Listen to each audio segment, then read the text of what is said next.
श्री बिजासन मंदिर आज 12 तास बंद. चंद्रग्रहणामुळे दर्शन व्यवस्था स्थगित.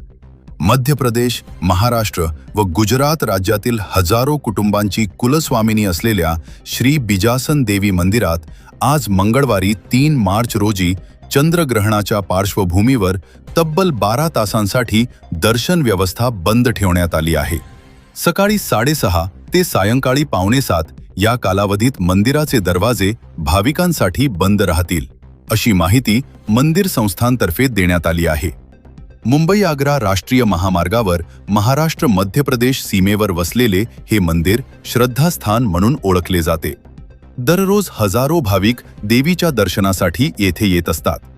विशेषतः चैत्रोत्सव व नवरात्रोत्सव काळात भाविकांची संख्या लाखांच्या घरात पोहोचते.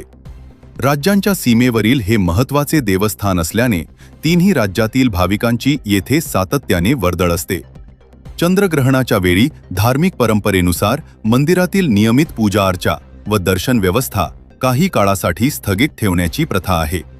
त्यानुसार मंगळवारी सकाळी 6:30 वाजल्यापासून सायंकाळी 6:45 पर्यंत मंदिर पूर्णपणे बंद ठेवण्यात आले आहे. या कालावधीत कोणत्याही प्रकारचे दर्शन, पूजा किंवा धार्मिक विधी होणार नसल्याचे स्पष्ट करण्यात आले आहे. ग्रहण संपल्यानंतर मंदिराची शुद्धीकरण प्रक्रिया पूर्ण करून नियमित दर्शन व्यवस्था सुरू करण्यात येईल. त्यामुळे भाविकांनी गैरसोय टाळण्यासाठी दिलेल्या वेळेची नोंद घ्यावी व बंद कालावधीत मंदिर परिसरात गर्दी करू नये, असे आवाहन मंदिर संस्थानने केले आहे. दरम्यान मंदिर परिसरात सुरक्षेच्या दृष्टीने आवश्यक ती व्यवस्था करण्यात आली असून वाहतूक कोंडी टाळण्यासाठी स्थानिक प्रशासनाकडून सहकार्य केले जात असल्याची माहितीही संस्थांकडून देण्यात आली आहे.